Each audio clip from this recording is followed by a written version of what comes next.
Desde los orígenes de la civilización, el peor enemigo del hombre ha sido el hombre. No se ha conocido epidemia o catástrofe natural que haya causado tanta ruina y muerte como la que nos hemos causado los hombres a nosotros mismos. Las guerras, las tiranías y las dictaduras son las cicatrices humanas más vergonzosas de la historia de la civilización. Venezuela, el país más rico de América Latina, vive una desconcertante transformación política y social a partir de 1992. Un carismático caudillo militar fue el protagonista de este tiempo. Yo dificulto que hoy en verdad haya en Venezuela una persona que se acueste con hambre. Nos hemos dejado entrampar en caracterizar a los sistemas políticos por lo que dice el caudillo. No debe haber pobreza en Venezuela. Y para ello yo sigo comprometiendo mi vida. Nunca he visto un país que colapse completamente. Colapse desde el punto de vista económico, colapse desde el punto de vista social, colapse desde el punto de vista político, colapse en las instituciones. Tenemos que llegar a cero miseria, a cero pobreza en los próximos años. No es fácil. Es haber arrasado a uno de los países más ricos del mundo. Los indicadores de salud. Bueno, vean ustedes los cambios, pues esto es lo nuevo. Esto es lo nuevo. Se coloca a Venezuela en el país con más inseguridad, con más homicidios, con más inflación. Somos la primera potencia petrolera de este mundo. Tenemos la reserva de petróleo más grande. En Venezuela hay petróleo para 200 años. El chavismo yo creo que es una colección fantástica de todos los errores de política económica que se han cometido en la historia. La economía debe ser enfocada con un objetivo central: satisfacer las necesidades de la sociedad, como queramos llamarlo.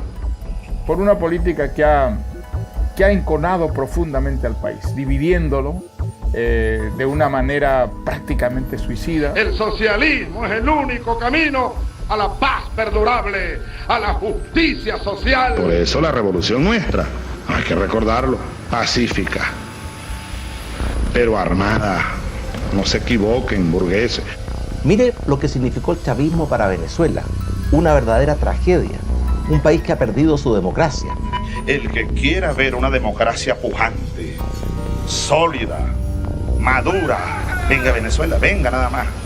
Yo creo que él nunca ocultó lo que él quería hacer. Yo creo que Chávez llegó con un proyecto de poder, nunca con un proyecto de país.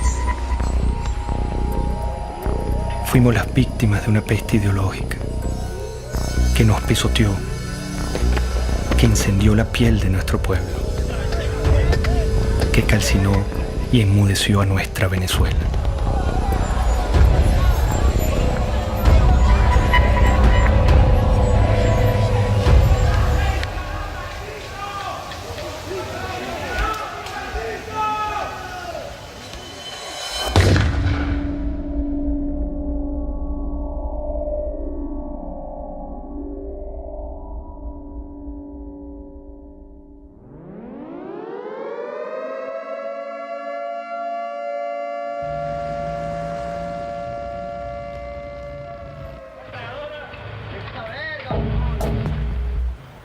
Al filo de la medianoche del 4 de febrero de 1992, Venezuela era sorprendida con un sangriento golpe de Estado. Un grupo de militares intentó asesinar al presidente Carlos Andrés Pérez para hacerse del poder. La ira militar latinoamericana se volvía a pronunciar. Compañeros, lamentablemente, por ahora, los objetivos que nos planteamos no fueron logrados en la ciudad capital. Es decir, nosotros acá en Caracas no logramos controlar el poder. Ese no fue su primer discurso. Su verdadero discurso lo había pronunciado horas antes con una refriega de balas y de tanques. Aquel militar había disparado su delirio de poder sobre la cabeza de Venezuela. Había herido de muerte a la democracia. Bueno, Chávez representó un retroceso para Venezuela. Seguramente la democracia venezolana era imperfecta y necesitaba muchas reformas. Creo que cuando termine esta pesadilla que vive Venezuela, habrá una comprensión cabal del desastre que significó el golpe de Estado. El golpe irrumpe por las ansias personales. Ellos argumentaron que había un problema social, que ellos venían a hacer justicia. Chávez, desde que entró a la Academia Militar, prácticamente planeó la insurgencia, desde que era teniente. Y siendo teniente coronel, que había planificado eso durante por lo menos 15 años, usó su cátedra en la escuela militar para preparar e infiltrar. Eso fue un plan armado durante muchísimos años. Yo lo conocí a las 5 de la mañana del 4 de febrero del 92, que ingresé al Palacio de Miraflores con el presidente Carlos Andrés Pérez y vi que todavía estaban limpiando la sangre en el piso de la entrada de la oficina del oficial que Chávez mandó a matar a Carlos Andrés Pérez. Atacaron con bazucas para tratar de matar a la esposa del presidente de Venezuela, a sus hijas y a sus nietos. Si él hubiera triunfado en el golpe, hubiera fusilado a Carlos Andrés Pérez y hubiera fusilado a su familia. Para él, la muerte ajena es un instrumento de lucha política.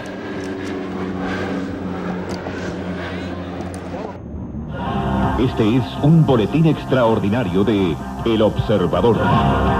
Ustedes pueden observar en este momento cuando uno de los aviones Bronco intenta lanzar cohetes exactamente en este momento está cayendo uno de los cohetes cerca del palacio. En estos momentos, señores, ustedes pueden observar cómo acaba de caer un cohete cerca del Palacio de Miraflores.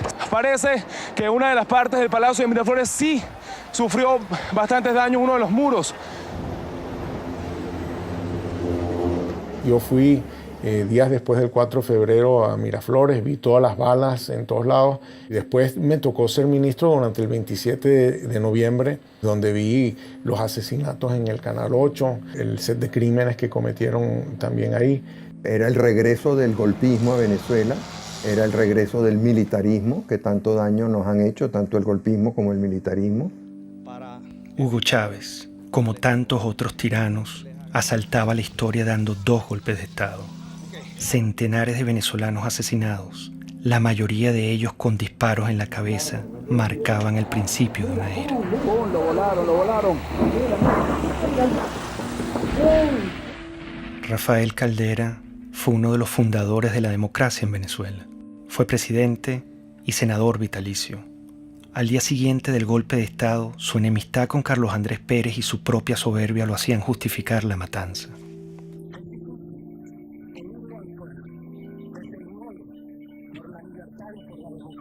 Su ambición de poder le daría un rol protagónico en el ascenso de Hugo Chávez.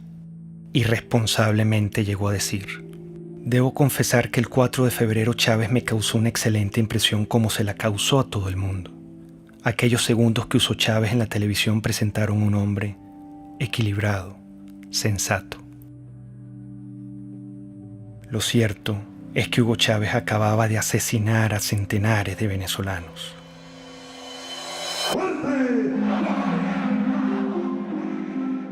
Con la finalidad de conformar un movimiento político que logre conquistar la presidencia de la República, el comandante Hugo Chávez, uno de los líderes de la asonada militar del 4 de febrero del año 92, se incorporó hoy a la vida cívica luego de que el presidente Rafael Caldera le otorgó la libertad. Esta generación militar que tomó el camino del sacrificio, se forjó en el Fuerte Tiuna, en los cuarteles militares, va a demostrarle a los politiqueros venezolanos cómo se conduce un pueblo hacia el rescate de su verdadero destino.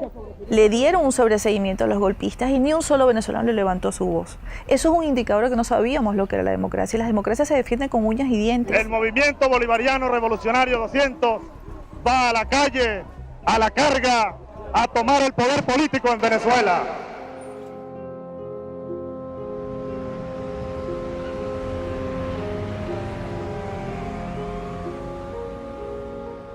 La democracia generó oportunidades, expectativas que implicaban un enorme desafío para las instituciones políticas y económicas. Y no se dio con la velocidad que estos millones de venezolanos que salían de la pobreza y que emergían en una vibrante clase media quería seguir ascendiendo y aspirando. Hugo Chávez entendió que había un pueblo muy desilusionado, que estaba harto de los políticos de siempre, que estaba harto de las oligarquías de siempre, que estaba harto de las élites de siempre. Puso en el centro de la conversación nacional a un grupo humano muy importante de los venezolanos que habían sido excluidos. El año que viene se ve esto horroroso y gracias a los gobernantes, que es lo que nos han llevado a este extremo. Bueno, yo creo que será más caro todo, porque imagínense cómo está la situación, todo será peor. Venezuela vivía en democracia. Una democracia imperfecta como en cualquier país, pero también con grandes avances en su infraestructura y en su cultura, incluso en el plano económico y político. El problema que sacudía a Venezuela era de otra índole. El problema era moral. Empieza la declinación de la corrupción, el centralismo, la incompetencia, las élites que miraban desde atrás y querían obviamente servirse del gobierno, pero no querían servir en el gobierno. En mi opinión, fueron los empresarios venezolanos, fueron los medios de comunicación venezolanos y fue la cúpula política venezolana la que trajo a Chávez. Había un hartazgo con la clase política, había un hartazgo con los partidos principales, había un hartazgo con la dirigencia. Bueno, yo creo que el año próximo va a ser un poco difícil, puesto que la perspectiva que nos está dando el gobierno es porque vamos a tener que apretarnos más el cinturón de lo que tenemos. Venezuela padeció momentos críticos de corrupción en el pasado. Quedó una tierra fértil para que llegara un Mesías. Chávez logró comunicarse directamente con el pueblo venezolano. Chávez es el hombre que realmente nos va a ayudar a llevar la democracia como tiene que ser. Que es el hombre que estamos esperando para que transforme nuestra patria. Las grandes causas que traen a Chávez son las mismas que en todos estos regímenes, y es que la democracia, que siempre, en casi todos los casos, tiene una presencia previa. La República del Weimar precede a Hitler, el presidencialismo italiano precede a Mussolini. Sí, hay una presencia, una democracia previa. Esa democracia previa no lleva el liberalismo, el individualismo a todos los rincones del país. La clase política no había entendido que la democracia hay que alimentarla, hay que cultivarla, hay que cuidarla permanentemente. Comenzó a decaer. Esos 40 años de democracia fueron los primeros y los únicos 40 años en los que Venezuela estuvo gobernada por civiles. Un sistema democrático que logró una serie de avances de éxito para la población venezolana, pero en sus últimos años, yo diría en sus últimos 10, 15 años, empezó un debilitamiento. Y un debilitamiento que yo lo puedo identificar cuando empiezan los procesos de reelección presidencial. Eso castró el futuro y la modernización de la democracia al truncar las nuevas generaciones que pudieran ascender a dirigir las distintas organizaciones políticas. La gente se cansó. El chavismo llega, creo que por un desgaste de la clase política, sabiendo que en muchos de nuestros países lo que tuvimos durante muchos años fue el bipartidismo. Lo cual ha llevado a la gente en muchos países a buscar una solución distinta, un outsider, como decimos esto.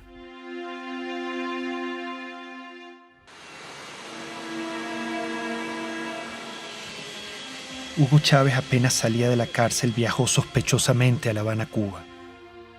Fue recibido con honores de jefe de Estado por Fidel Castro. Ahora, nuestro homenajeado de esta noche, el comandante Hugo Chávez. Cuba es un bastión de la dignidad latinoamericana y como tal hay que verla y como tal hay que seguirla y como tal hay que alimentarla. Y lo hizo. Prometió extender la mano al proyecto revolucionario de Castro y usar el petróleo de Venezuela como recurso político de expansión ideológica. Un proyecto estratégico de largo plazo, en el cual los cubanos tienen y tendrían mucho que aportar, mucho que discutir con nosotros. Es un proyecto de un horizonte de 20 a 40 años. Un inmenso abrazo bolivariano para todos ustedes.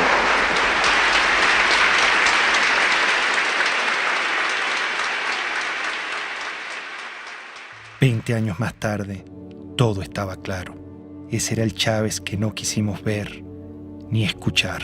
Hugo Chávez es una creación de Castro en un país que tiene el momento adecuado.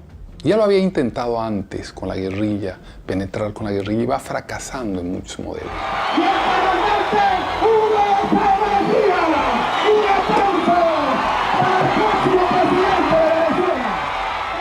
Llegó a Venezuela y se lanzó a la presidencia de la República.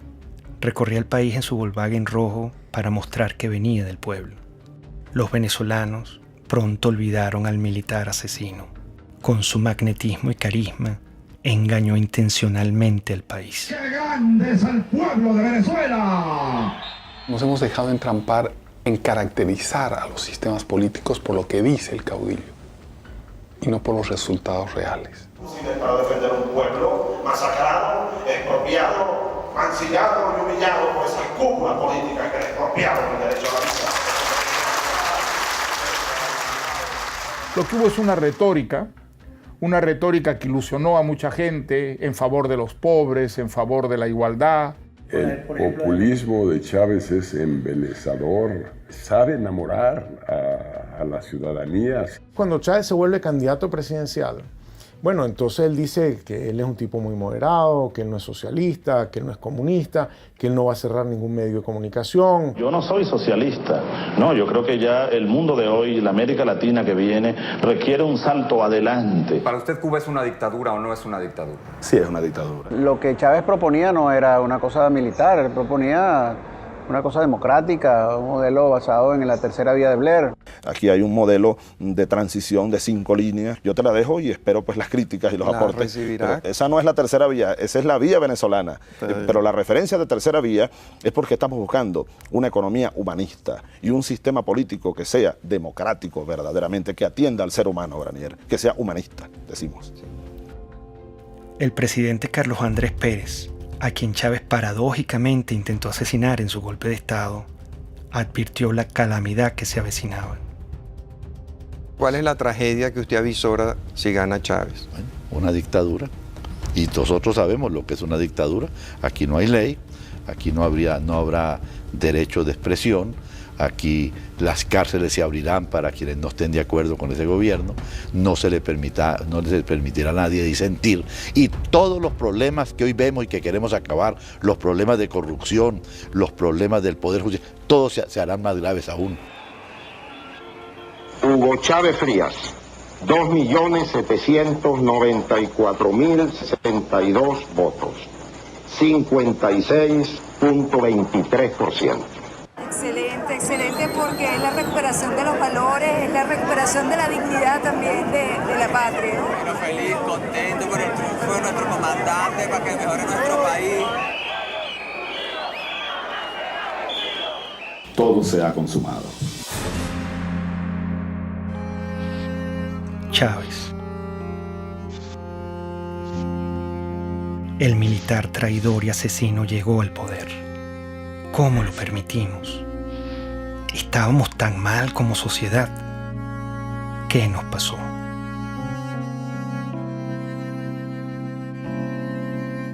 Cuando yo conocí a Hugo Chávez, yo le dije, te advierto una cosa, lejos de ser tú la solución, tú eres la encarnación del problema de Venezuela. El hecho de que tú seas presidente es la demostración más clara de que este país fracasó. Yo no creía que pudiera tener éxito. Lo que oía del propósito, el propio juramento de la Constitución, me parecía de un adanismo esencialista muy peligroso. Te lo juro sobre esta moribunda Constitución, impulsaré las transformaciones democráticas necesarias para que la República Nueva tenga una carta magna adecuada a los nuevos tiempos, lo juro. Yo he sido siempre reformista. Entonces, todos los liquidacionistas me parecen que son ahistóricos, que van en contra de la historia, que crean lo que Malraux decía, revoluciones que son un día de fuego y 50 años de humo. Chávez se encuentra con una nación rota, malherida y rabiosa, presa fácil para un caudillo populista. Yo creo que Chávez era un personaje muy simple, cuando yo lo conocí. Simple en sus planteamientos políticos, que no tenía claros.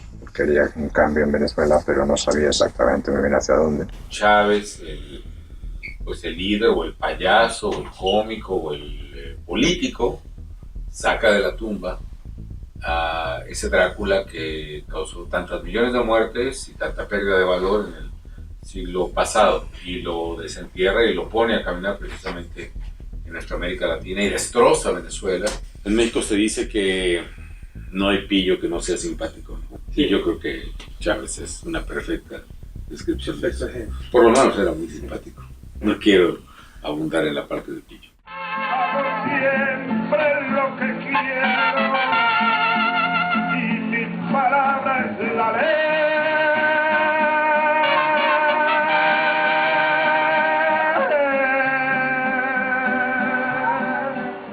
Sin duda, carismático. Muy venezolano, muy simpático. Un hombre carismático. Líder carismático. Pero sigo siendo Chávez. Es que los hombres carismáticos son muy peligrosos. Los hombres carismáticos han sido los grandes dictadores del mundo. La gente se conecta emocionalmente, no racionalmente, con ese personaje. Había en él atributos que ayudaron a hacer de él una figura populista muy lograda. Evidentemente había una capacidad oratoria o retórica, pero con un poder de seducción muy notable. Había en él también una lectura intuitiva, no creo que intelectual, pero sí intuitiva, de un amplio sector de la sociedad venezolana. Eso es muy importante en un caudillo. El idiota. Nosotros fuimos tan ingenuos, casi podría decir entre paréntesis tan idiotas, que pensamos que ya se había desaparecido ese personaje en los años 90. El idiota con toda su mitología, con todo lo que... Resulta que el idiota reapareció enterito, exactamente con todos los dogmas. Somos pobres porque los países ricos nos explotan, porque nos pagan mal nuestras materias primas y se enriquecen. Somos pobres por la oligarquía, toda esa tontería. El capitalismo siembra odio. En el capitalismo impera el odio. Fue evidente de un inicio democrático a cómo se fue separando ideológicamente, cómo se fue convirtiendo en una propuesta que no es ni siquiera de sustento ideológico, sino populismo puro, afán de poder, de controlar, de tener, de dominar, de mandar.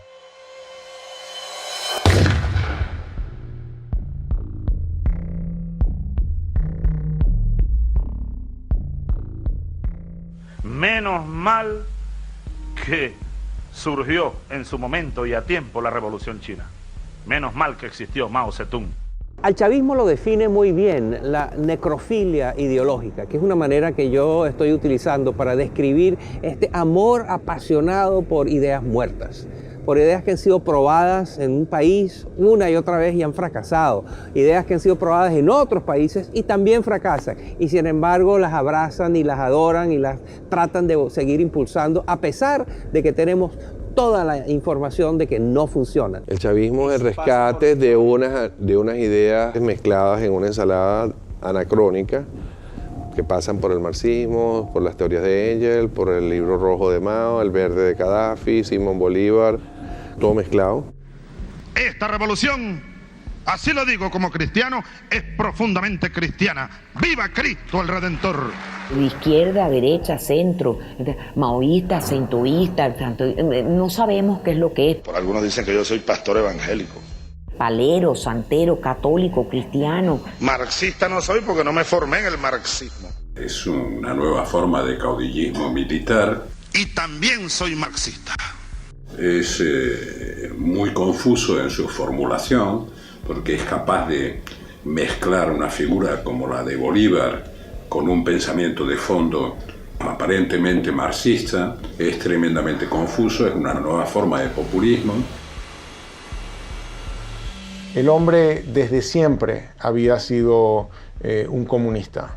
Entendía qué es lo que tenía que decir o no decir en cada momento para que, digamos, su mensaje calara en una mayoría de turnos. Venezuela tiene un gran potencial siderúrgico y debe ocupar cada día más mejores puestos a nivel mundial, a nivel americano. Cuando ya empezó a tener, digamos, la sartén agarrada por el mango, entonces se quitó todas las caretas y mostró su verdadera faz. Y si insisten, le quitamos los camiones y los convertimos en transporte de alimentos, chicos. Se lo damos a los consejos comunales.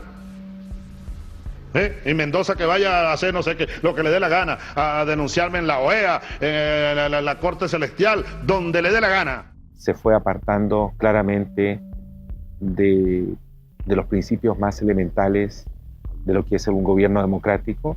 La legalidad fue desapareciendo poco a poco, reemplazada por el poder omnímodo, ¿no es cierto?, de la voluntad del caudillo. Sin una visión clara o conocida, Chávez estaba decidido a transformar a Venezuela a su imagen y semejanza. Comenzaría por la Constitución. El Estado está caotizado. Esa es una realidad.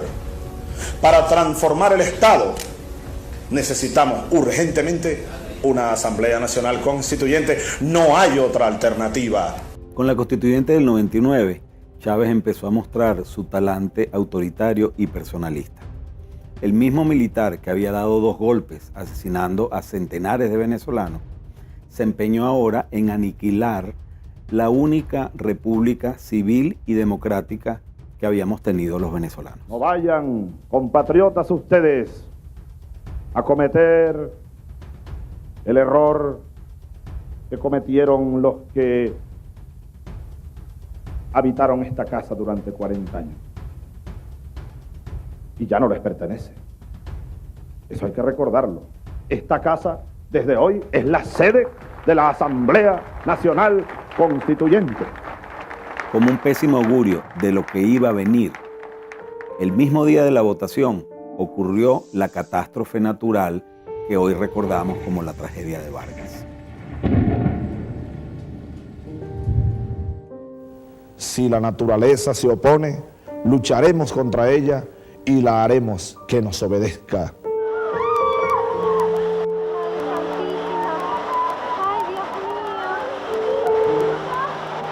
Ha nacido la República Bolivariana de Venezuela.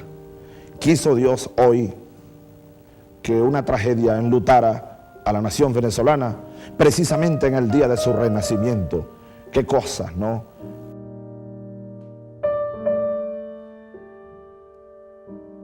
El drama que se vive en el estado Vargas es definitivamente inarrable. No se conoce las personas que perdieron la vida en esta implacable tragedia natural.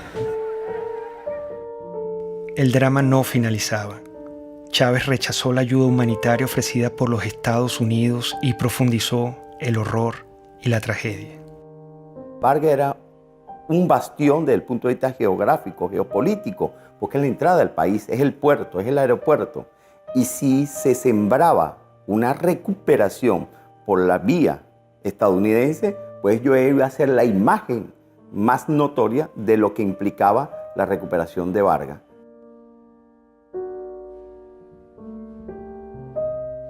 Realmente Fidel Castro influyó totalmente en las decisiones que tomó Chávez con respecto al deslave. Chávez no podía concebir en ningún caso nada que contradijera lo que ya se encaminaba del proyecto con Fidel. Con la tragedia de Vargas, Chávez mostró su desprecio por el venezolano y su único interés, el poder. Renombraría a Venezuela, reescribiría la historia, cambiaría la hora y la forma del escudo nacional y le impondría una nueva estrella a la bandera. Todo era una nube ideológica. Su mentor lo guiaba. Castro es la persona determinante en la evolución de Chávez. Castro vio que Chávez le daba al castrismo y a Cuba la gran oportunidad soñada. Es decir, lo que no logró el castrismo mandando a Che Guevara a invadir y a conquistar militarmente Venezuela, la idea histórica que siempre ha tenido el castrismo de que Venezuela debía ser un territorio dominado por el castrismo, en todo caso como fuente de suministro de petróleo, fundamentalmente y como punto de expansión para sus políticas en América, se dio Chávez. Un líder joven lleno de vida, al quien le quedan por delante grandes tareas que realizar, hasta la victoria siempre. Y ahí Fidel lo agarra, lo seduce y le vende la idea del socialismo y de lo que él había aprendido de los soviéticos, que era la construcción de un Estado autoritario, totalitario, basado en las premisas de la Unión Soviética. ¡Viva el comunismo! ¡Здравствует коммунизм! ¡Patria o muerte! ¡Родина или смерть! ¡Мы победим!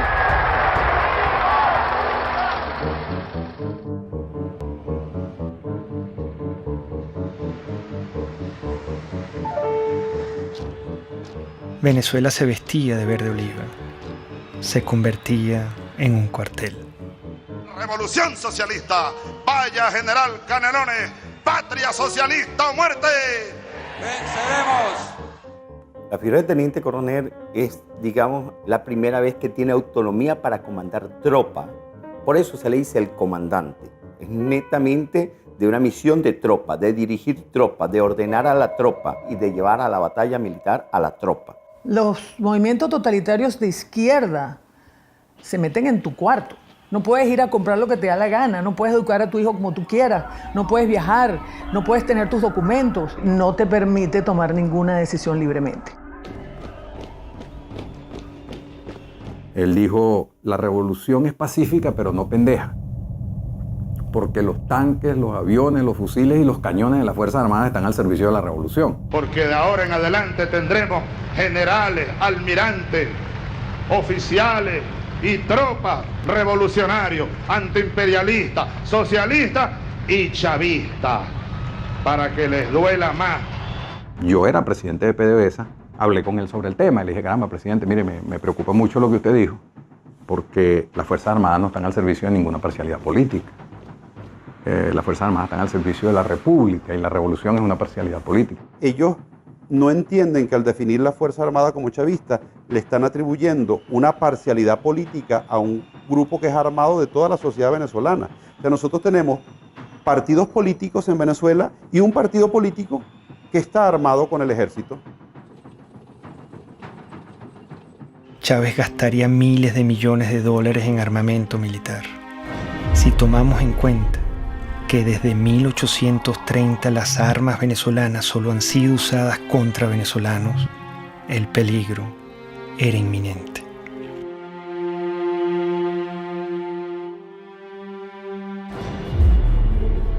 El precio del petróleo, cerca de $100 el barril. Desde nuestro punto de vista es un precio justo. Ya a los 7 meses, 8 meses de Chávez, el petróleo sube y ese es el gran factor que utiliza él para poder irradiar su revolución. Un barril de petróleo que pasa de $8 a $150 y que permitió entonces comprar todas las complicidades dentro y fuera del país. Estos irresponsables, porque fueron unas personas sin ningún control, empezaron a utilizar ese dinero para adquirir poder político internacional y poder político nacional, lograron una combinación en la cual de una u otra manera tenían al pueblo contento. Con la subida de los precios del petróleo, la primera institución comprada o más bien secuestrada sería el sistema electoral, acción encubierta y determinante para consolidar su poder. Nosotros, todos los rectores del Consejo Nacional Electoral, estamos constitucionalmente en la obligación de defender a la institución. La primera jugada maestra fue en el sistema electoral. Pusieron al frente del Consejo Electoral a Jorge Rodríguez, un psiquiatra experto en manipulación de masas y en manipulación de la verdad. A partir de entonces, nunca más en Venezuela hubo una elección libre y transparente como se conoce en las democracias del mundo entero. Un gobierno que llegó al poder también por las urnas, con elecciones, y luego también siguió celebrando algunas elecciones, se hizo reelegir, pero donde evidentemente existía un control y una concentración de poder muy fuerte. Chávez y el chavismo y todo el poder cubano ya desde el principio empiezan a construir el fraude. Consejo Nacional Electoral de Venezuela niega la posibilidad de realizar un reconteo de votos. La presidenta del organismo, Tibisay Lucena, anunció que escrutar las papeletas sería regresar al sistema electoral manual del pasado. Primero reclamamos que Tibisay Lucena vaya presa porque hizo fraude. El fraude fue genial. La forma como lo armaron fue genial. Y la razón por la que era imposible detectar era porque el fraude no fue hecho generalizado, sino puntual. Cada mesa tenía una forma de hacer el fraude en esa mesa. Uno no puede esperar nada de un régimen que lo controla todo y poner tus esperanzas en lo electoral.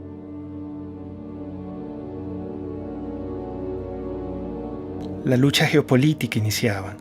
Chávez intenta adueñarse de la Compañía de Petróleos de Venezuela, PDVSA. Necesita su dinero para consolidar su poder. Esa élite de PDVSA ha pasado la línea. Entonces yo anuncio lo siguiente. Anuncio la destitución, despido de las siguientes personas.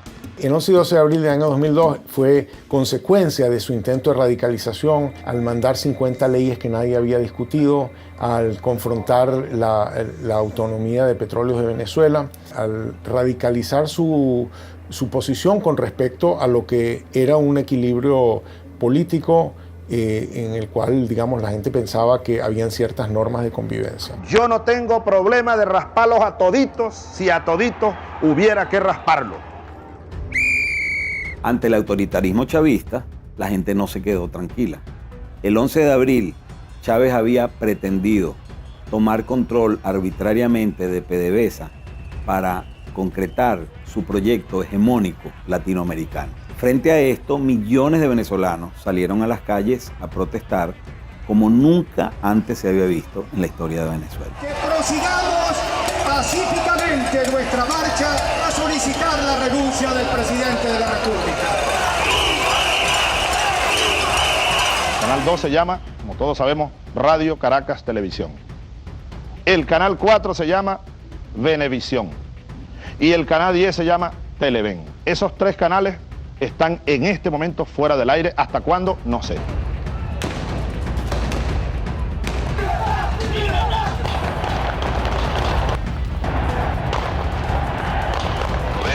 La aplicación del plan Ávila, y el primer movimiento que vamos a hacer es la columna del batallón Ayala.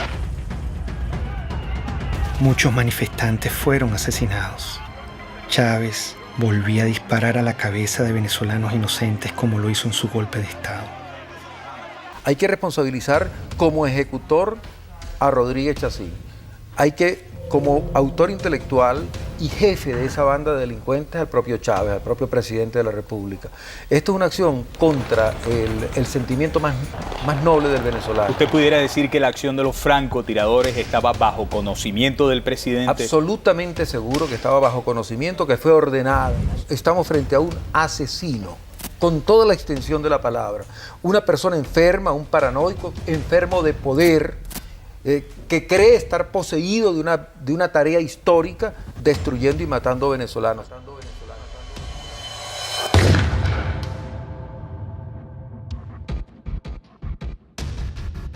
La certeza de que el país estaba encaminado hacia los peores pasos posibles me llegó el 11 de abril de 2002, porque era un país en el que el odio, el resentimiento y la violencia se habían enseñoreado ya, y se habían enseñoreado desde el poder contra la ciudadanía.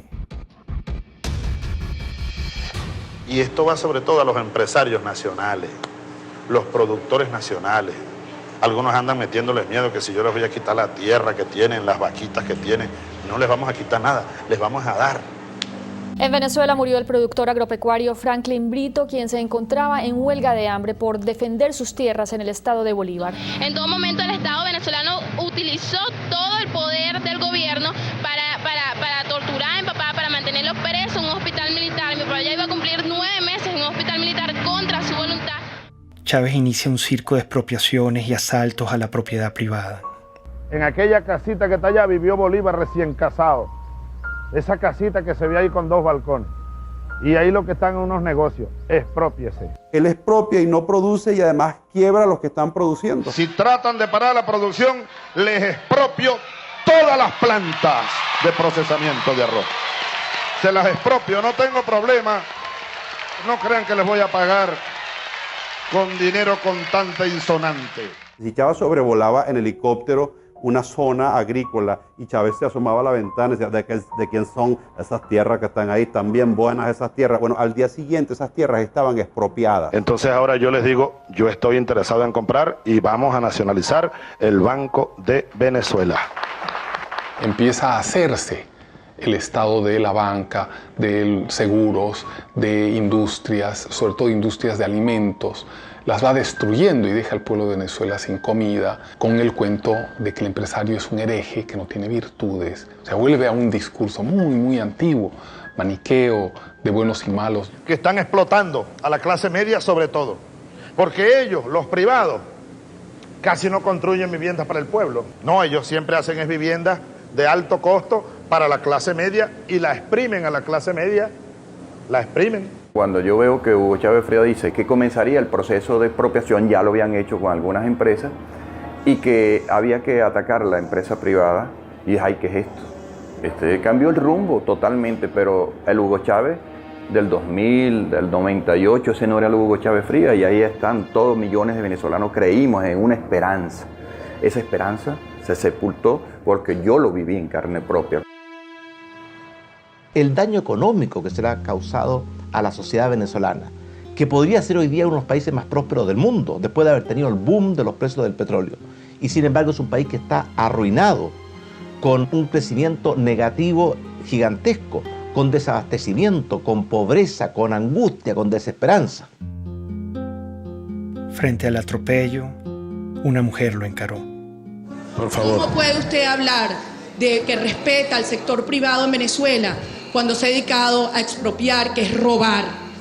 Este es el momento de darle respuestas al país, a las más de 180.000 madres y mujeres que en estos 13 años han perdido a sus hijos, a sus esposos, a sus padres, y a los cuales no se les ha hecho justicia. Esto es lo que yo hablé desde el fondo de mi alma, del corazón, del estómago. Yo estaba hablando por eso, por las más de 100.000 mujeres que han perdido un ser querido y que nunca le han ni siquiera pedido perdón o dado el pésame, de las amas de casa que ya se peleaban por un litro de leche. Es lo peor que ha pasado porque antes uno no estaba así. Uno tiene que hacer cola para comprar pañales, para comprar leche, para comprar comida. Uno aguanta hambre, pero como uno le dice a un bebé que no puede comer. Todo se va en comida.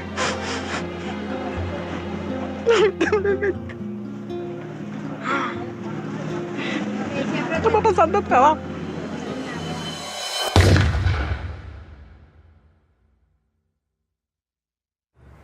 Esta gente todo lo que ha hecho es irracional.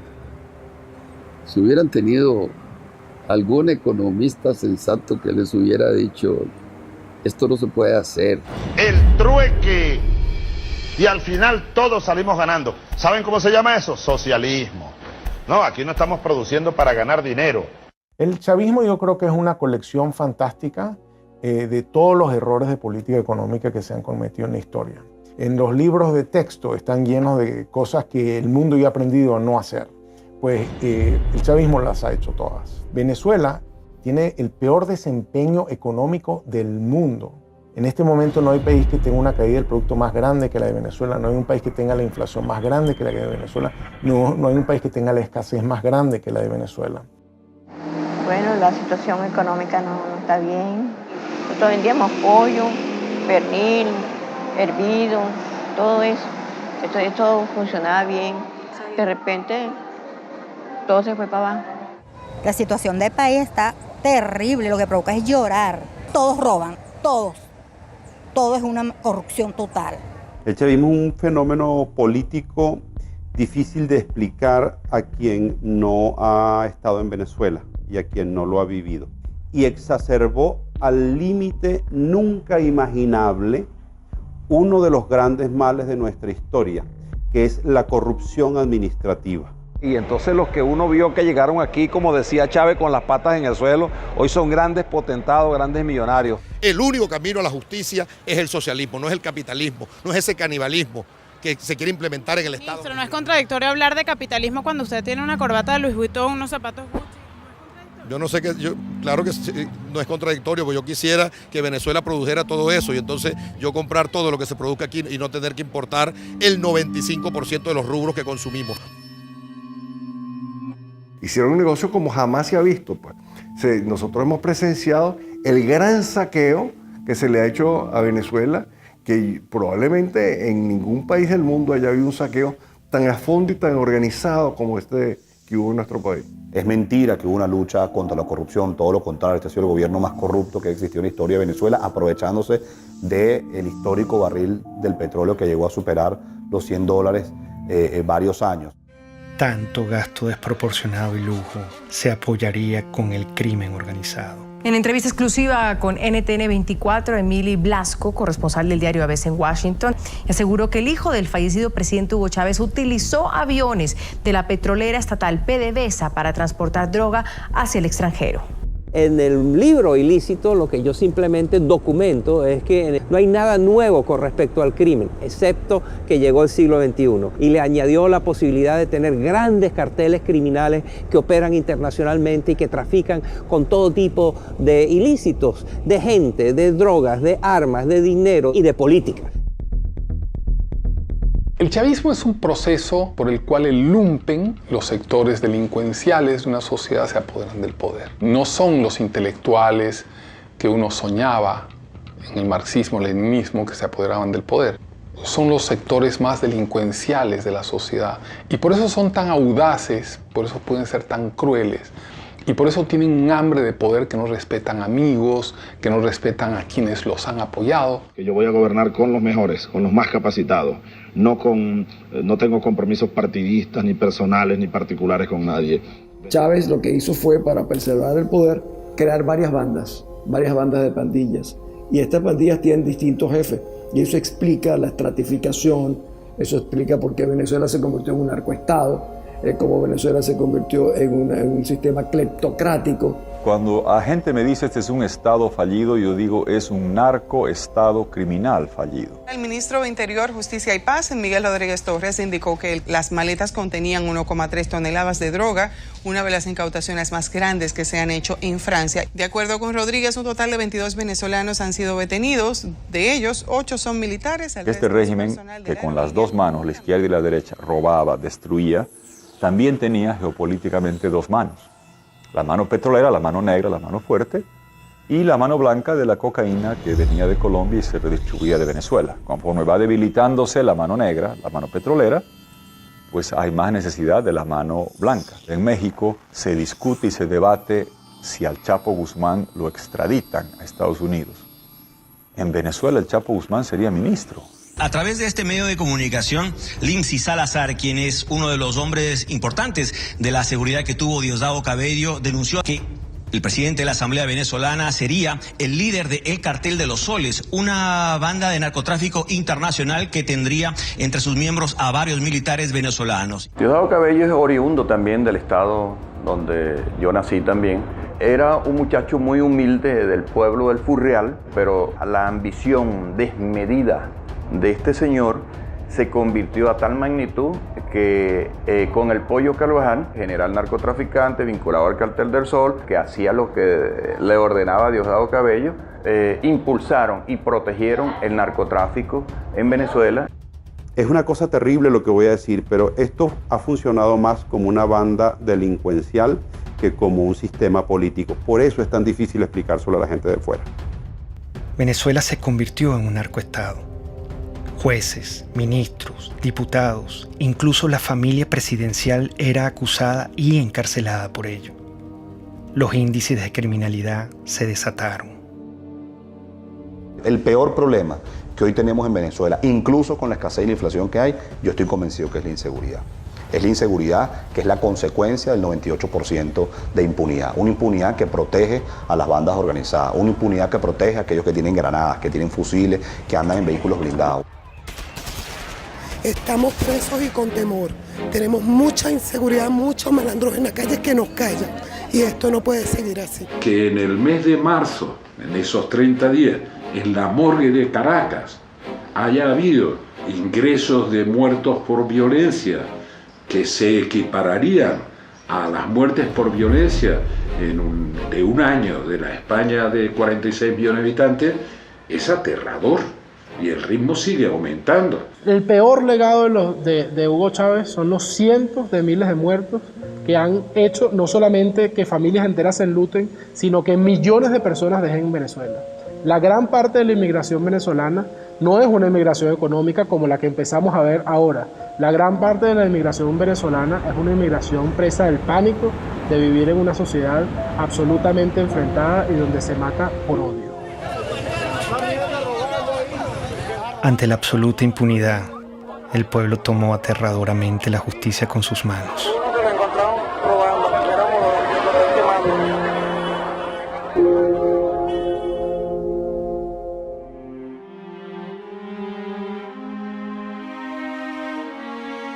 En la lógica totalitaria no existen argumentos, existen posiciones e intereses. Y está la revolución y lo que le conviene a la revolución, y están los enemigos de la revolución y lo que le conviene a los enemigos de la revolución. Y si tú dices algo, nunca te contestan una idea. Porque hay informes de que estuvo en la Orchila. Claro, tú estás repitiendo basura. Por eso, tú lo que estás aquí es repitiendo basura. Eso no es cierto. Tú por tu boca estás repitiendo basura. No, yo le estoy preguntando. Pero está bien. Mi labor es preguntar. Está bien, pero estás recogiendo la basura. Estás recogiendo el basurero, el estiercolero. Siempre te hablan de ti, de tu posición, de tus intereses, pero no de la idea. Yo creo que sin lugar a dudas la violencia que se vive en Venezuela, de todo tipo, es también producto del discurso. Para que no sean ridículos, ¿vale? Es un tarado, es un imbécil, no sabe ni hablar. Es un fascista. Y este bandido lo tiene con su plata.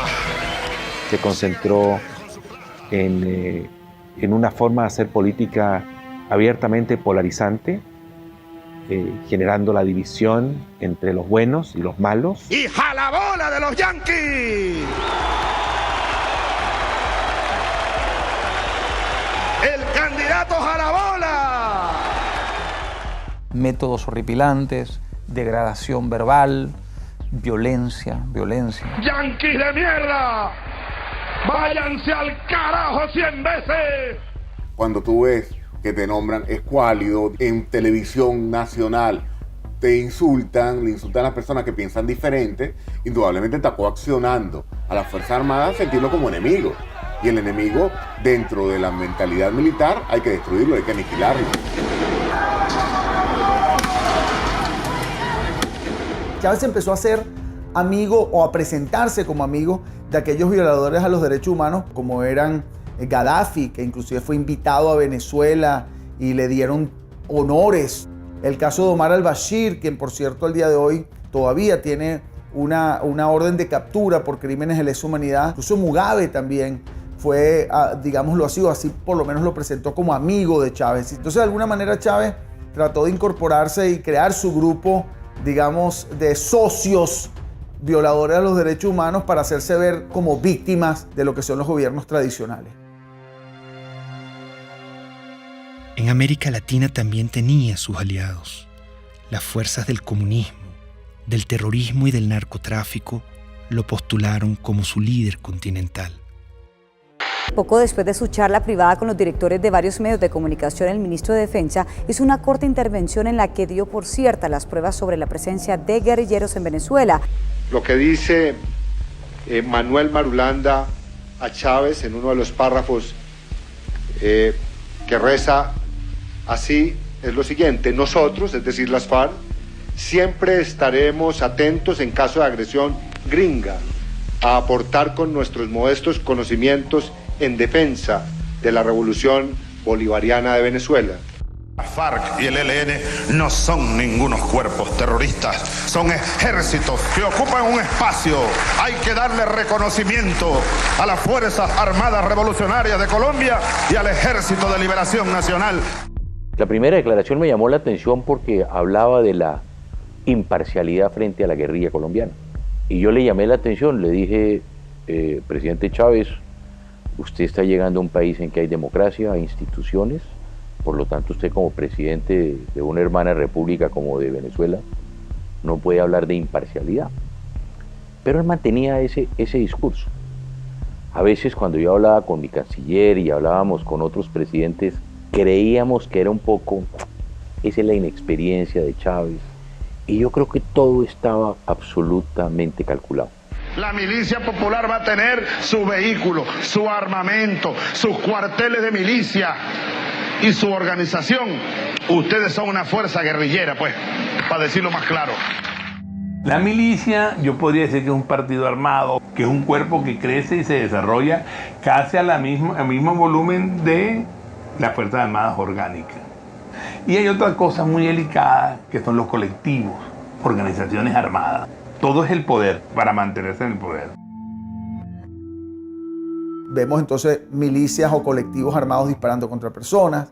Vemos agresiones ya no solo disparando civiles contra personas, sino de cuerpos o agentes del Estado que trabajan y han sido estructurados para trabajar en favor de la revolución.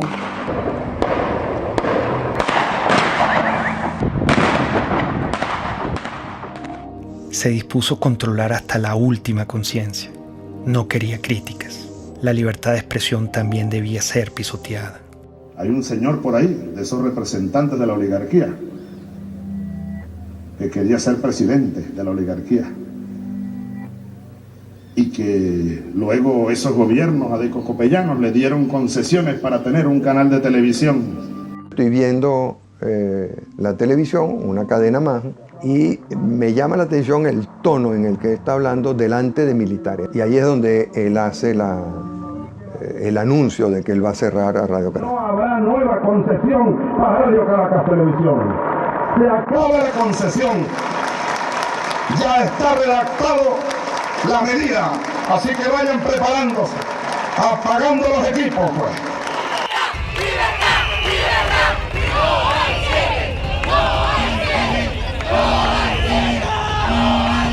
La idea no es el cierre de los canales de comunicación, es más apertura, la fuerza de las ideas y el apoyo a la democracia del pluralismo. Pero no nos van a cerrar la conciencia y nos van a cerrar el corazón. El presidente Hugo Chávez ratificó que este domingo a medianoche sacará del aire a la cadena Radio Caracas Televisión, una medida criticada internacionalmente como un acto de censura. La única forma en que la concesión no termine es que el domingo 27 a medianoche Hugo Chávez no sea presidente de Venezuela. En el fondo era querer controlar los medios de comunicación, que eso fue lo que lo llevó a diseñar esta cosa de la hegemonía comunicacional y ir cerrando la libertad de expresión hasta que queda un pequeño espacio. Y una vez leí que los jóvenes hacen política desde la indignación, ¿no? Yo creo que lo que nos motivó en el 2007 fue la indignación. Es como que vimos que se metieron en nuestra casa, te apagaron la televisión, ese momento fue muy dramático cuando se acabó la señal, fue algo que se metió en la vida de uno, no era tanto si Chávez era popular o no, sino que era ilegal y era inmoral y estaba malo y era inaceptable que decidieran por ti. No podemos ser ajenos a lo que pasa en el país, no podemos vivir en un cuadrito, libertad de expresión y estamos en la calle. Me motivó a mí en 2007, o lo que me llevó a dar un paso al frente para colocarme en la vanguardia, fue especialmente la libertad de expresión y muy específicamente el cierre de RCTV.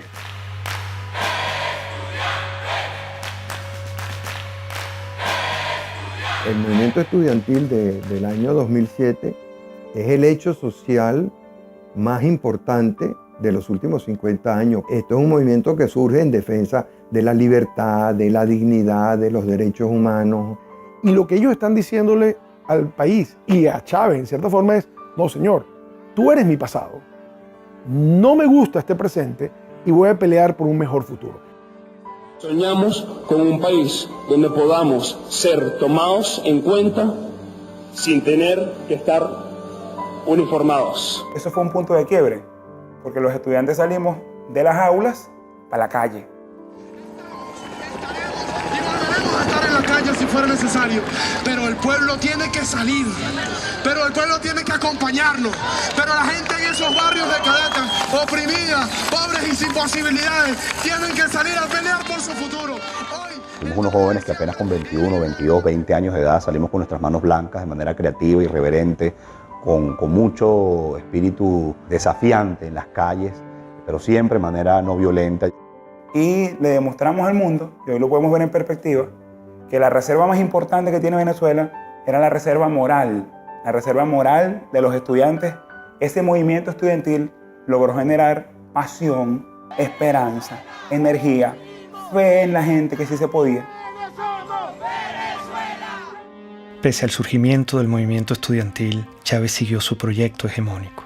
Decidió transformar la Constitución para poder eternizarse en el poder y convertir a Venezuela en un comunismo a la cubana. Hugo Chávez en el año 2007 lanzó una reforma constitucional que no planteaba sino la destrucción del Estado liberal venezolano. Aceptamos el reto electoral, organizar a millones de venezolanos, defender esos votos y ganar. La única forma que ese día, que la noche del 2 de diciembre, no estuviéramos dispuestos a respetar, a hacer respetar la voluntad popular, era que nos matara. Por eso el gobierno se echó para atrás y no se robó la elección del 2007. La opción del no, 4.504.354 con un 50.70%.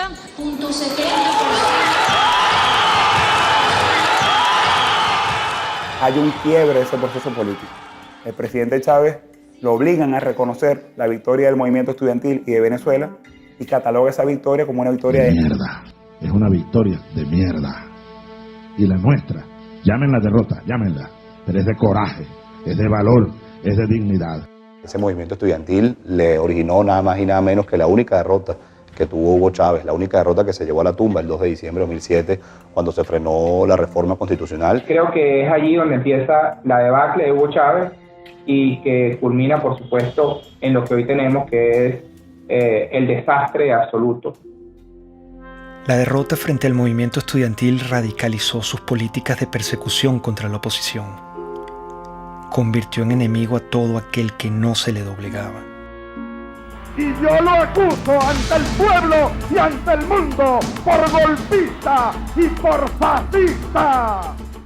Tú te das cuenta de que en el patrón hay sistematicidad que empieza por la estigmatización criminal, la señalización de una persona como un criminal. Compadre, vamos a ver quién va preso primero, desgraciado, si tú o yo. Hasta su eventual encarcelación, su persecución y su neutralización a través del uso del sistema judicial. Tenemos el caso emblemático de María Lourdes Afiuni, una persona que por ser juez y por cumplir con sus funciones fue individualizada como enemigo expresamente por el presidente Hugo Chávez Frías. Entonces habrá que meterle pena máxima a esta jueza y a los que hagan eso, 30 años de prisión. Eso crea un efecto intimidatorio de escalada, un efecto dominó ante todos los jueces, porque ningún juez pues hoy día en Venezuela va a tomar una decisión contraria al gobierno porque sabe que va a ir preso y además en el caso de la jueza Afiuni hasta abusada sexualmente. El poder se estaba empezando a servir, estaba empezando a utilizar a las autoridades del sistema judicial, a las autoridades del sistema penal, a las policías, a la fiscalía, como armas de persecución por motivos políticos. Fechas en las que se han producido cerca de 4.000 detenciones, arrestos o privaciones arbitrarias de la libertad de fundamentalmente jóvenes por protestar contra el poder. Ese pobre muchacho no estaba haciendo nada. Ha pasado con los médicos, los farmacéutas, la religión judía, los hebreos también han sido perseguidos. Aprovecho para condenar de nuevo, desde el fondo de mi alma y de mis vísceras, al Estado de Israel. Maldito seas, Estado de Israel. La Iglesia Católica. Si quiere, hágalo, señor cardenal, para que usted termine. Se siguen reuniendo. Preso. Preso con sotana y todo. No hay nadie en Venezuela en este momento, al día de hoy, que no pueda decir que de una u otra manera no ha sido víctima de alguna forma o alguna modalidad de persecución por parte del gobierno.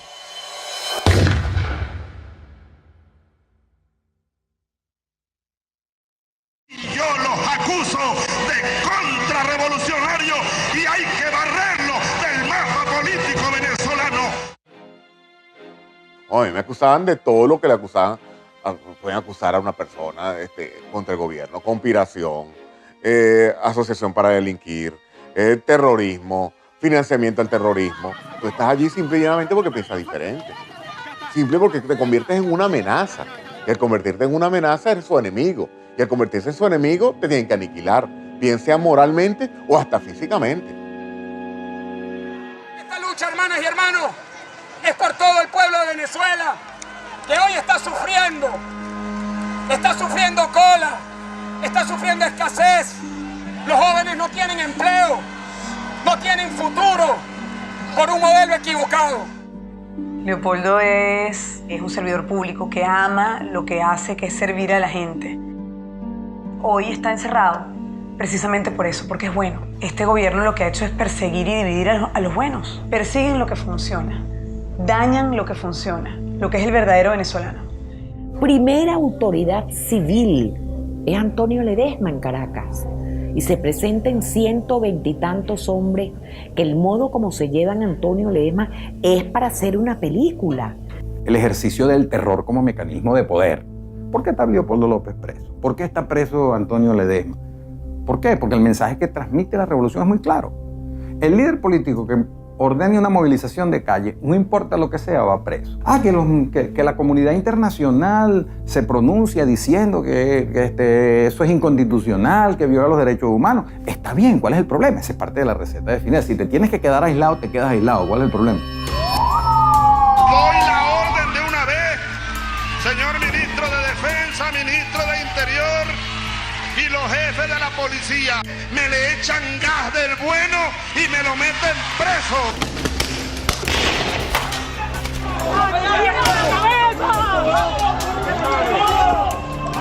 Chamo, están matando a gente, loco. ¡Lo mataron, lo mataron! Los francotiradores apuntan a cabezas. El sonido que producen una cabeza escuálida es mucho menor, es como un chasquido, porque la bóveda craneana es hueca. Vacío de contenido. Exacto, entonces pasa rápido. Nosotros vimos organismos de seguridad del Estado dispuestos a matar a nuestros hijos con balas en la cabeza, dispuestos a dispararle en las piernas para que no huyeran. David Vallenilla tenía 22 años y un efectivo militar lo vio solo y desarmado. Le disparó a quemarropa. David cae al suelo y recibe una segunda descarga. Como puede, se levanta y da unos pasos, los últimos de su vida. Su cuerpo fue despedido con las letras del himno nacional, cantado por sus compañeros cuando era trasladado a la morgue.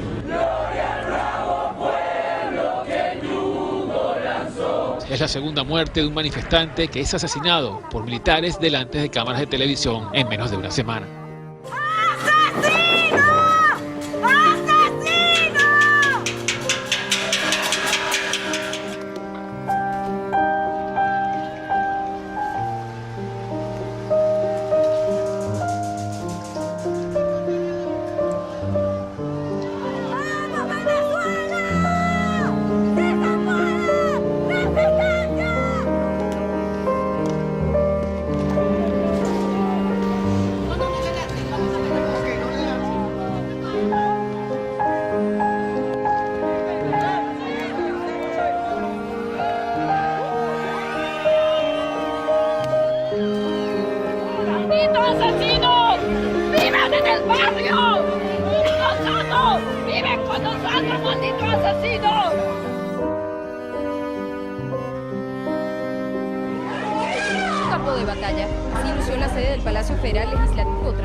En la conmemoración de nuestra independencia, intentaron asesinarnos. Intentaron acabar con la vida de parlamentarios electos por el voto popular. Unos golpes no son nada en comparación a los casi 100 jóvenes que han asesinado esta dictadura en Venezuela. Nosotros los diputados, si exigimos sacrificio, debemos estar dispuestos al sacrificio. Sí, los golpes nos duelen, pero no es más allá del dolor que sentimos cada vez que vemos que se nos deshace el país. La tortura ha sido en Venezuela sistemática porque Hugo Chávez hizo un guión con sus organismos de seguridad del Estado que todos siguieron los mismos funcionarios, los mismos métodos para lograr lo mismo, que es el control social, para castigar al disidente, para causarle más daño. No solamente estás preso, sino que además te torturo. Y bueno, los nuevos métodos de tortura, que son las torturas blancas, ¿no? Que se implementan en la llamada tumba.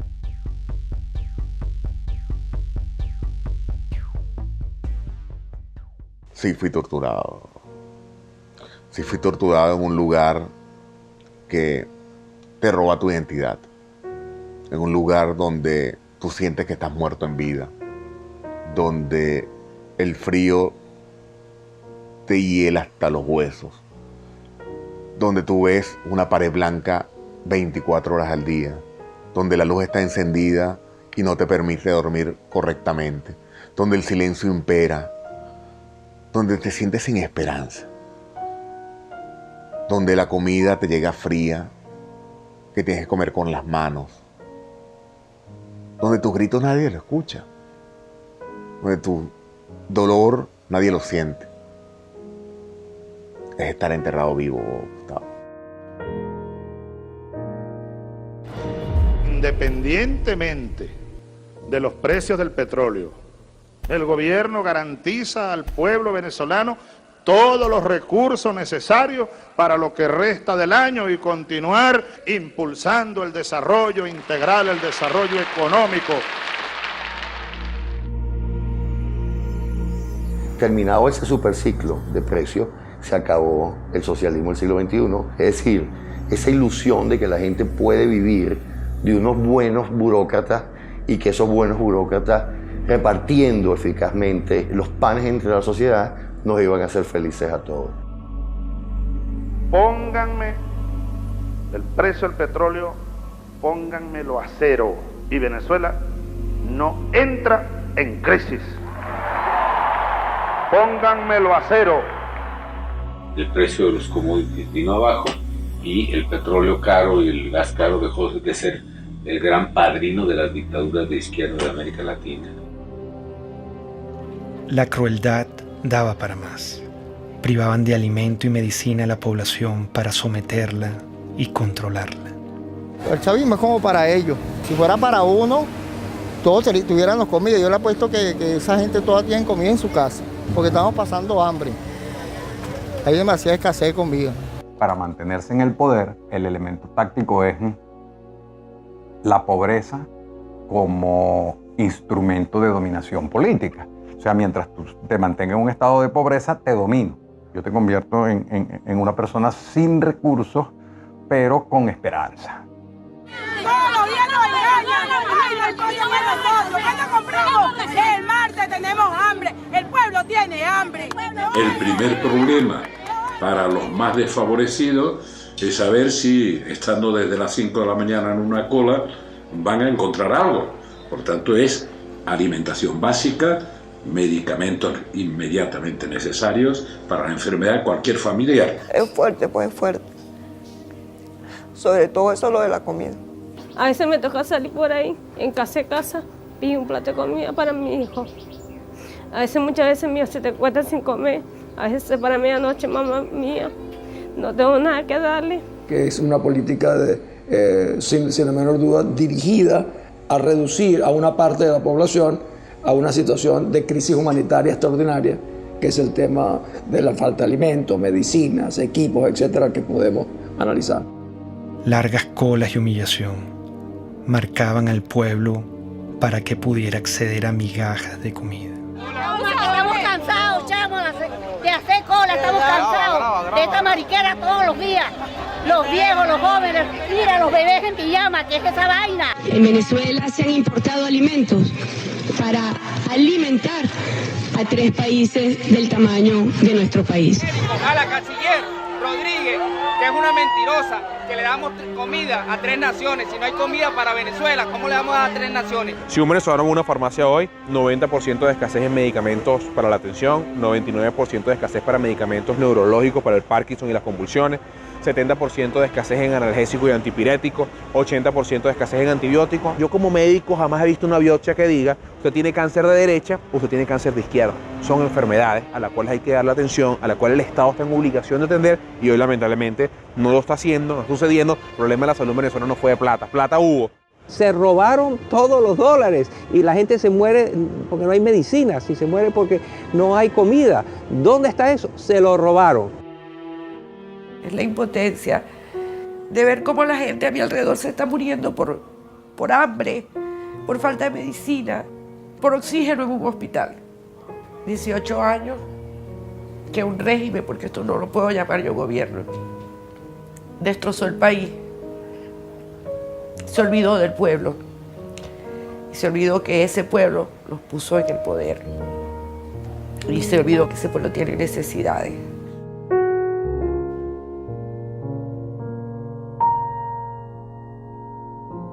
Cínicamente culparon a los colombianos de la escasez que ellos mismos habían causado. No cesa el número de colombianos deportados por parte de las autoridades venezolanas. Ya son 283 que han llegado aquí a la frontera, a Colombo, venezolana, en la Guajira colombiana.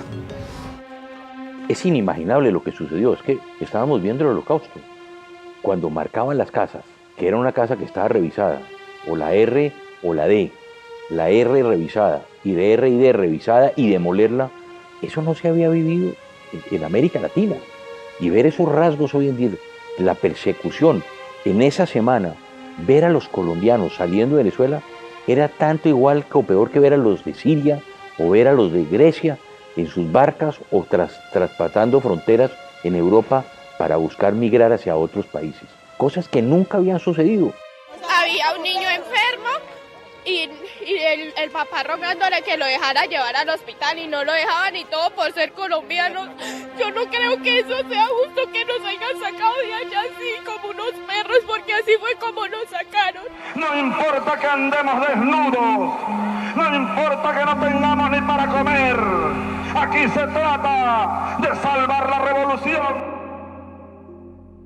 Las reformas que introdujo el comandante Chávez retrocedieron a Venezuela gradualmente hacia una dictadura en la que la libertad sufrió un terrible menoscabo. Con el chavismo, la libertad quedó despedazada. Todos los derechos humanos sin excepción fueron irrespetados y violados. El comandante ordenaba: para retirarnos de inmediato de la tristemente célebre Comisión Interamericana de Derechos Humanos. Ya basta. ¿Hasta cuándo nosotros vamos a estar con esa espada de Damocles? A lot of dictatorships are very similar, and basically what you need in a dictatorship is to keep the very small number of people happy. That means that you're keeping a lot of people unhappy. Milosevic was very committed to destroy educated urban middle class in Serbia because he felt the real threat to his regime comes from these people. I was living in a country which was prosperous once. I ended up seeing people standing in the lines for bread, seeing parents desperate but because they can't keep the medicine or, the food for their own kids. You see the stores in Venezuela now, they remind me painfully of my childhood. I have an impression of the government that doesn't really care about the people. It's super happy being in their little corrupted circle. And they don't even look at the street. They live in some kind of the parallel world. El chavismo intentó plagar con su ideología al mundo. Una bacteria ideológica se inoculó en Latinoamérica y poco a poco fue creciendo hasta que se desarrolló en una peste. Es la peste del siglo XXI. Es una enfermedad muy peligrosa porque es una enfermedad que ha cundido, yo te diría, hasta los huesos a un grupo importante de la población que no va a desaparecer. Conquistando una relación, yo diría, en muchos casos parasitaria, de gobiernos, algunos caribeños, otros de Sudamérica y Centroamérica. ¡Sí se puede! ¡Sí se puede! En muchos casos es la de Podemos. Podemos es una amenaza real para la democracia. Estamos hablando de personas chavistas comunistas que quieren acabar con el sistema democrático. Ser demócrata es expropiar, aunque os duela. ¿Qué es lo que haría un gobernante decente? Expropiar. A los bancos que están acaparando viviendas les expropiaría y las pondría en alquiler social. Recordemos que la influencia económica de Venezuela, por ejemplo, cómo logró comprar conciencias, comprar voluntades, comprar adhesiones usando los petrodólares. Algo de eso hubo en Chile, pero afortunadamente no logró penetrar a la sociedad chilena. La sociedad chilena tiene muy claro que Venezuela es una tragedia. El que es chavista, no es que es like, o la mitad sí, la mitad no. Si eres chavista, chico, eres chavista, ¿vale? Si estás con Chávez, estás con Chávez. Si no estás contra Chávez. El chavismo se ve a sí mismo como la consagración de la salvación de Venezuela, como la segunda independencia. El chavismo se percibe así. El chavismo llegó y es para siempre. Chávez ya no soy yo. Chávez es un pueblo. Chávez somos millones. Tú también eres Chávez, mujer venezolana. Tú también eres Chávez, joven venezolano. Tú también eres Chávez, niño venezolano. Tú también eres Chávez, soldado venezolano. El caudillo es igual al partido, es igual al país, es igual a la historia, es igual al futuro. Entonces, él constituye las instituciones, la historia, la moral. Y en ese proceso de concentrar todo, es un tipo que no da ningún beneficio al país. La pregunta es cómo es posible que un país tan rico como Venezuela haya caído en la situación que ha caído como consecuencia del chavismo. Pero también la pregunta podría ser muchas otras. ¿Cómo es posible que la Alemania, que era la gran nación avanzada en la literatura, en las ciencias, en la cultura, en la música, cayera en manos de una banda criminal que llevó al mundo a una guerra terrible y fue autora de un genocidio, los nazis, espantoso? Chávez empezó a convertirse en un traidor a la identidad venezolana. Empezó a cubanizar a Venezuela y empezó a introducir conceptos políticos que no forman parte de nuestra cultura. Yo creo que ese fue el gran error de Hugo Chávez. Creo que en la cima del poder se perdió y en la cima del poder adquirió unas ideas completamente desvinculadas con la sociedad. Comenzó, por tanto, y de inmediato, otra serie de estudios especiales que confirmaron la existencia de un tumor abscesado con presencia de células cancerígenas. Hugo Chávez pidió al pueblo venezolano respaldar al actual vicepresidente Nicolás Maduro en caso de una ausencia total que lleve a la nación a convocar unas nuevas elecciones presidenciales. El mandatario aseguró que Maduro es el hombre que puede continuar con el llamado socialismo del siglo XXI. Si algo ocurriera, repito, que me inhabilitara de alguna manera, mi opinión firme, plena como la luna llena, irrevocable, absoluta, total, ustedes elijan a Nicolás Maduro como presidente de la República Bolivariana de Venezuela. Yo se los pido desde mi corazón. Nicolás Maduro. Su único atributo conocido fue que era su guardaespaldas, su chofer, su compañero más cercano e íntimo. Maduro, ¿quién es? Es un don nadie, no hay la pasión por Venezuela, solo tiene una encomienda del moribundo que le dijo: no me le aflojes a la revolución bolivariana. Me visitan las mariposas. Debe ser que me reconocen como un mariposón. Multiplicarnos, así como Cristo multiplicó los peces. Portugal y Venezuela, estamos en el mismo continente. Se ve que la influencia de los cubanos fue determinante. Maduro es el hombre formado por los cubanos, Maduro es el hombre cercano a los cubanos, y convencieron a Chávez, o Chávez se convenció de que ese era el sucesor y por eso lo nombraron. No pudieron nombrar a otro más competente, nombraron a alguien no tan competente por su cercanía con los cubanos. Recibimos la información más dura y trágica que podamos transmitir a nuestro pueblo. A las 4:25 de la tarde de hoy, 5 de marzo, ha fallecido el comandante presidente Hugo Chávez Frías.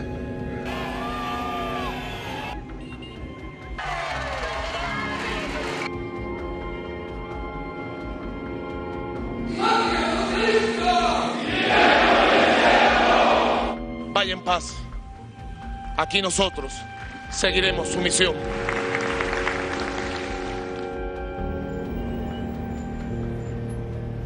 ¿Qué legado dejó?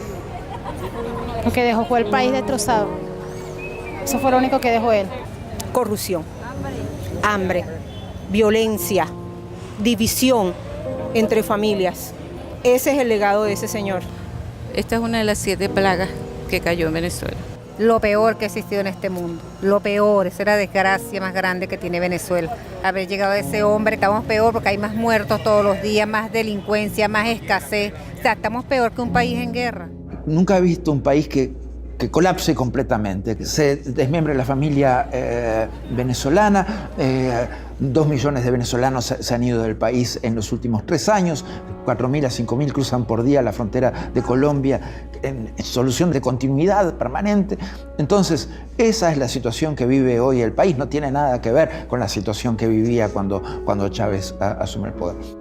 Su gran legado es demostrar que ni éramos tan fuertes, ni éramos tan demócratas, ni éramos tan hermanos, ni éramos tan guerreros, ni éramos tan sólidos, ni éramos tan echados para adelante.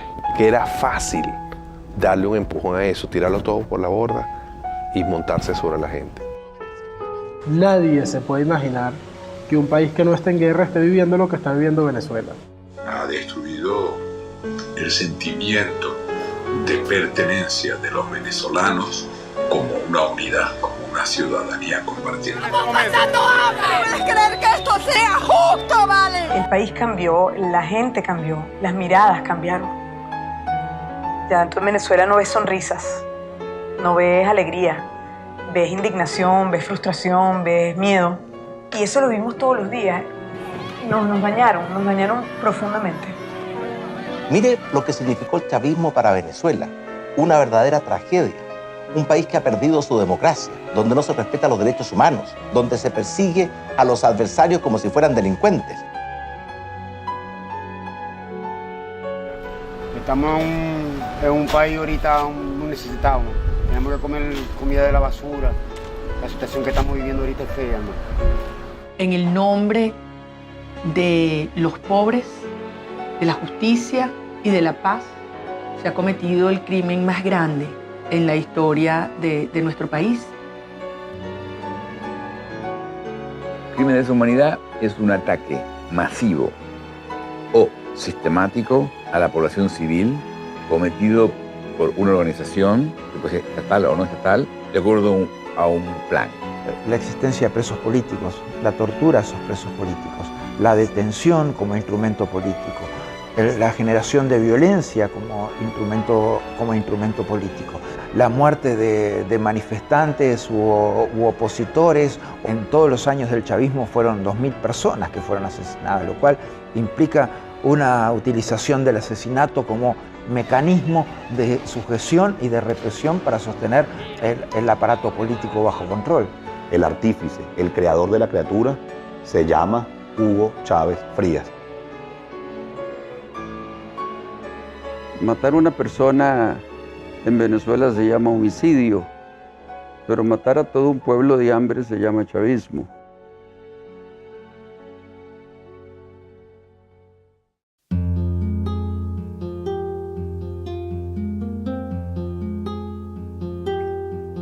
La única forma de inmunidad que existe contra la peste chavista es la conciencia. Mientras nuestro aliento sea capaz de empañar una lámina de vidrio, tendremos fuerzas suficientes para luchar por la libertad.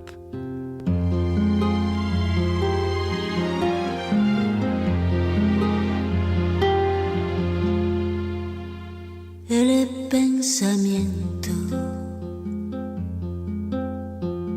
de un hombre de bien no podrá nunca encarcelar.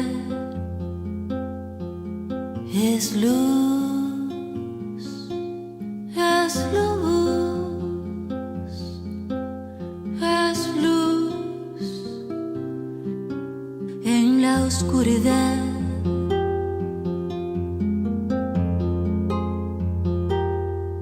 Dijo el poeta. supe ser que el destino es la libertad. Bala en el pecho, balas por detrás, bala en la frente, balas al andar, pero nuestro destino es la libertad, la libertad.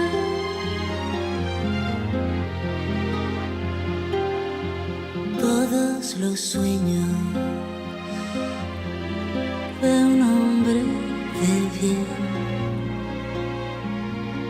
no podrán nunca encarcelar.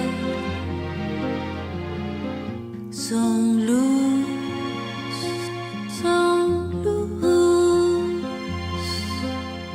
son luz en la oscuridad. El poder tiene miedo de caer, pero caerá. Él caerá. El poder tiene miedo de caer, pero caerá.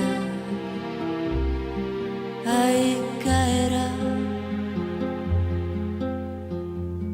Nuestro destino es la libertad, la libertad. Luz es luz, es luz en la oscuridad. Nuestro